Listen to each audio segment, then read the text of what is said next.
অপহৰণকাণ্ডৰ ছদিন উকলি যোৱাৰ পিছতে আৰক্ষী জালত পৰিল অপহৰণকাৰী এটা দল। ইতিমধ্যে মেঘালয়ৰ পৰা উদ্ধাৰ কৰা হৈছে অপহৃত ৰবিউল হুছেইনক। ঘটনা সম্পৰ্কত অভিযান চলাবলৈ যোৱা গোৱালপাৰা আৰক্ষীয়ে নিশা গুলীচালনা কৰে অপহৰণকাৰীলৈ লক্ষ্য কৰি।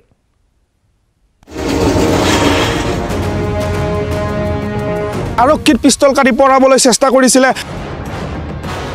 আৰক্ষীৰ বন্দুক গৰজি উঠিছিলে আৰু থিতাতে ঢলি পৰিছিলে যি গভাইত আচলতে দুৰ্দশ এটা অপৰাধী, যিজন অপৰাধী নাম হৈছে সাদ্দাম হুছেইন।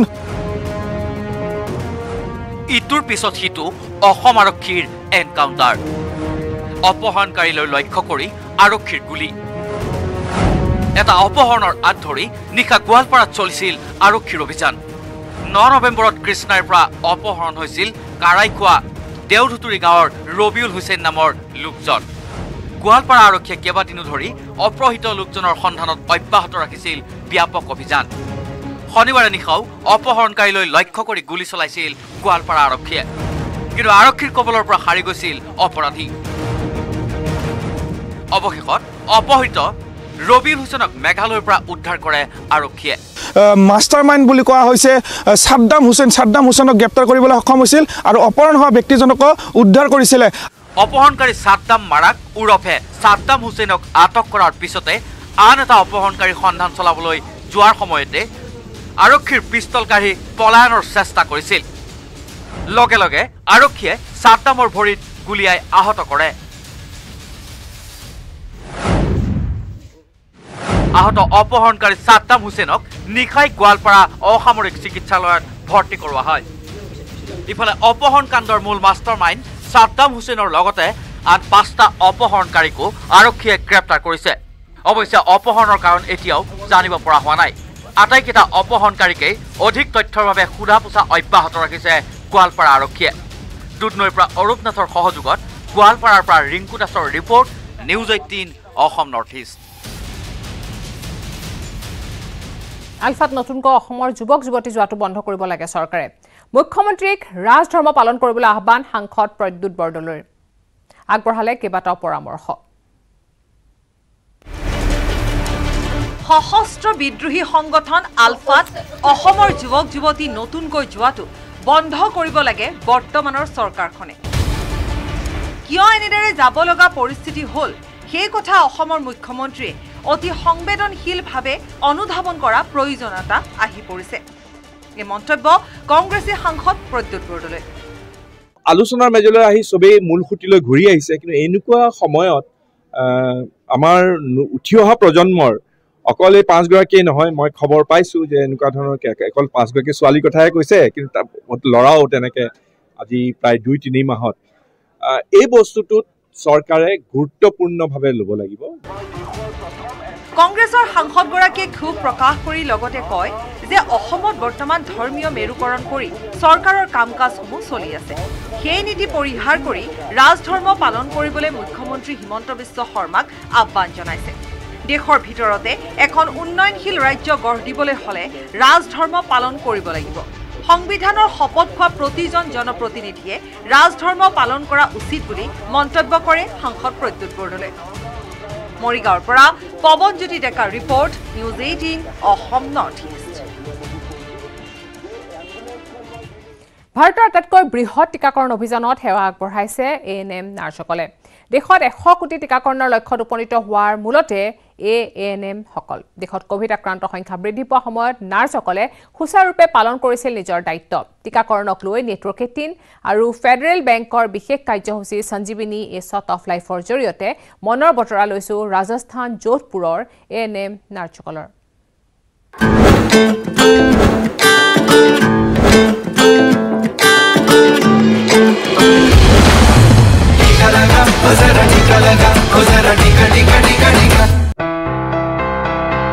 जब आपने ज्वाइन किया था तब यहाँ माहौल क्या था? उस टाइम सर कोरोना भयंकर फैला हुआ था, पॉजिटिव केस डेली आते थे, तो हम उनको आइसोलेट करते थे। 14 दिन तक उनकी कंटिन्यू मॉनिटरिंग करते थे। हम सर उनको जैसे सैम्पलिंग वगैरह करवाते थे और जैसे पॉजिटिव आते तो उनको होम आइसोलेशन करते और ट्रीटमेंट देते थे, और जो ज़्यादा गंभीर होता है उनको रेफर करवाते थे। यहाँ पहली बात तो सर हमें भाषा समझ में नहीं आती थी, लोगों की भाषा की प्रॉब्लम थी। धीरे धीरे फिर कंटिन्यू काम करने लग गए तो भाषा वगैरह समझ में आने लगे, फिर इसी माहौल में हम घुल मिल गए। घर वाले भी चिंतित थे सर, और हम भी घर से दूर थे तो थोड़े बहुत हम भी कर रहे थे। दिन प्रतिदिन डेथें बढ़ती जा रही थी, खूब डेथें हो रही थी, तो हमें भी डर लगता था। हमने भी हमारी पूर्ण सुरक्षा की, पर काम करते रहे सर। तो एक भी छुट्टी नहीं मिली। हम दीपावली पे, होली पे भी इधर ही थे, रक्षाबंधन पे भी इधर ही थे सर। कोई भी अगर कोई जॉब स्टार्ट करता है तो सब करना चाहते हैं कि हाँ ठीक है, सही तरीके से हो, ज़्यादा प्रेशर नहीं हो। लेकिन इन लोगों का जिस सिचुएशन में इनका इंट्रो हुआ है, मतलब जब ये आए हैं, तो इनका मेरे हिसाब से ये कि सबसे जो अहम हिस्सा है इन्होंने अपनी ज़िंदगी का, हो सकता है इस ड्राइव के दौरान सबसे अहम पार्ट इन्होंने अपनी ज़िंदगी का निभाया सर। हार्ड से हार्ड ड्यूटी कर सकते हैं सर, पूरा नॉलेज हो गया अभी पर। कोरोना काल में इतनी हार्ड ड्यूटी की है तो आगे भी हम कर सकते हैं सर। परिवार को गर्व है सर, हमारे घर वाले कहते हैं आराम से ड्यूटी करो, कोई टेंशन नहीं है। बहुत अच्छा लग रहा है इसमें करके कि हमारा सौभाग्य है कि इस महामारी के टाइम पे हमें जॉब मिली और अच्छे से हम कार्य करें, आगे भी कुछ सीखें, ताकि कोई भी खतरे का कुछ भी आए तो उसमें हम आगे बढ़ चढ़कर हिस्सा लें। सर हमें बहुत अच्छा महसूस हो रहा है कि आज हमने इंडिया के अंदर 100 करोड़ वैक्सीनेटेड लोगों को मतलब कोरोना से मुक्त किया है। जो हमारी एनम बहनें हैं उनको भी बहुत बहुत मैं धन्यवाद देना चाहूँगी, जिनके छोटे बच्चे हैं, घर पे सास ससुर है, बूढ़े माँ बाप है, उनकी बगैर परवाह किए उन्होंने जी जान से ड्यूटी की है। ये जो यंगस्टर्स हैं जिनको रिक्रूट किया गया है, इनका कंट्रीब्यूशन कोविड में बहुत ही तारीफ के काबिल है। अगर शायद ये नहीं होते तो हम आज जिस मुकाम पर हैं, जो लगभग कोविड वैक्सीनेशन कर पाए लोगों का, वो शायद मुकाम हम हासिल नहीं कर पाते।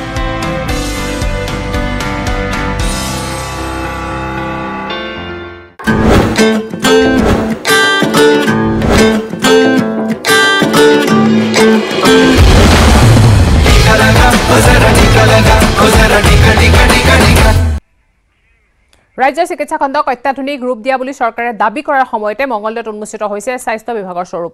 উৰে নিশা প্ৰসৱ বেদনাত ছটফটাই থকা মাতৃৰ কাষলৈ চিকিৎসক নহাৰ বাবে মৃত্যু হ'ল নৱজাতক। পৰিয়ালৰ অভিযোগত আৰম্ভ হৈছে আৰক্ষীৰ তদন্ত।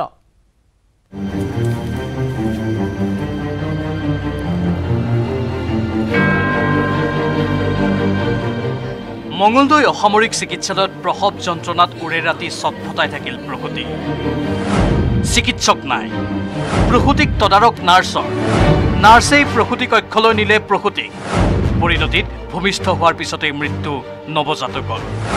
মৃত্যুৰ পিছতো সদ্যজাতই নাপালে ন্যূনতম সন্মান। মনৰ বেজাৰ মনতে মাৰ নিয়াই সন্তানৰ শেষকৃত্য সম্পন্ন কৰি আৰক্ষীৰ কাষ চাপিল দুৰ্ভগীয়া পিতৃ। পিতৃৰ অভিযোগৰ পিছতেই চিকিৎসালয় পালেহি আৰক্ষী। আৰম্ভ কৰিলে তদন্ত। মৰণোত্তৰ পৰীক্ষাৰ বাবে উলিয়াই আনিলে গাঁতত পুতি থোৱা সদ্যজাতৰ মৃতদেহ।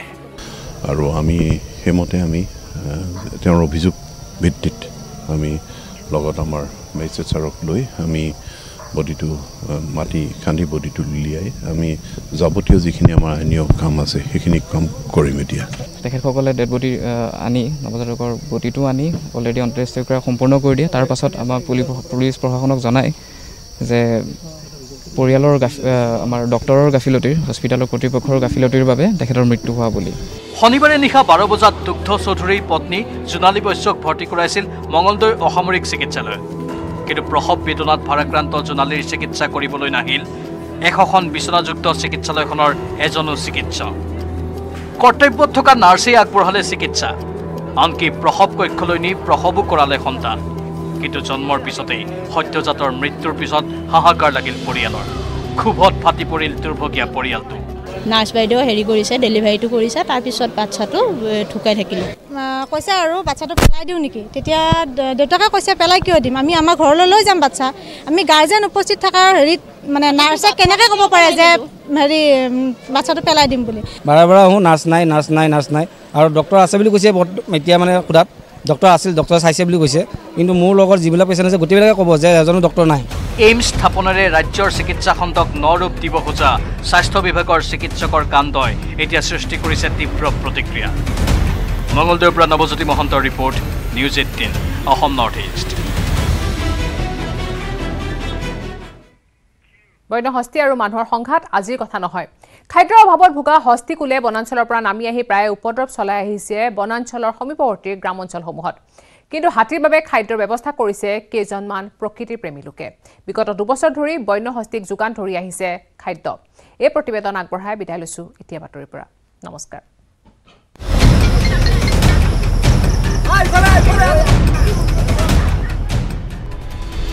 বন্যহস্তী আৰু মানুহৰ সংঘাত ৰোধৰ বাবে হাতী বন্ধু নামৰ এটি প্ৰকৃতিপ্ৰেমী সংগঠনৰ সুন্দৰ প্ৰচেষ্টা নগাঁও আৰু কাৰ্বি আংলং জিলাৰ সীমান্তৱৰ্তী অঞ্চল হাতীখুলি ৰংহাং গাঁৱত সৰ্বধৰ্মৰ প্ৰাৰ্থনা সভাৰ জৰিয়তে সৃষ্টি হৈছে এক উৎসৱমুখৰ পৰিৱেশ জীৱনত প্ৰদান কৰিলা আৰু বিশেষকৈ আজি ৰংহাং কাৰ্বি গাঁৱৰ বন্যহস্তী আৰু মানুহৰ সংঘাত ৰোধৰ বাবে গ্ৰহণ কৰিছে এই প্ৰচেষ্টা ৰাইজৰ সহযোগত হাতীবন্ধু নামৰ এটি স্বেচ্ছাসেৱী সংগঠন আৰু বিনোদ দুলুবৰা নামৰ প্ৰকৃতিপ্ৰেমী যুৱকজনৰ প্ৰচেষ্টাত বন্যহস্তীৰ বাবে ৰোপণ কৰা হৈছে নেপিয়াৰ ঝাৰু ঔটেঙা কুম্ভীৰ আদিৰ লগতে 200 বিঘা মাটিত কৰিছে ধান খেতি আৰু আজি এমাহমান ধৰি জাকটোৱে আমি ৰোৱা নেপিয়াৰ বা ঝাৰু গছ খাই আছিলে তললৈ নামি যোৱা নাই এইখিনি ভাল কথা কিন্তু এইখিনিতে ক'ব লাগিব যে এইটো আমি যিখিনি কাম কৰিছোঁ খুব সৰু জেগাত কৰা হৈছে অসমখন খুব ডাঙৰ ঠাই যিখিনিত আমি খেতি কৰিছিলোঁ আজি এমাহ ধৰি হাতীখিনিয়ে খুব সুন্দৰকৈ খাই আছে আৰু জনাঞ্চল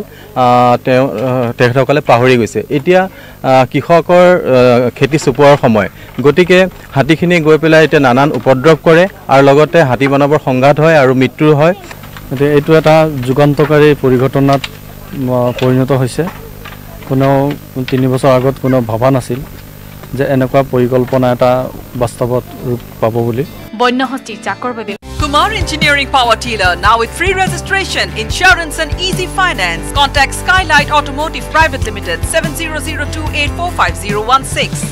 মই ব্যৱহাৰ কৰোঁ আটাইতকৈ সবল আৰু সতেজ সিমেন্ট সূৰ্য সিমেন্ট অটুট ঘৰ অটুট অসম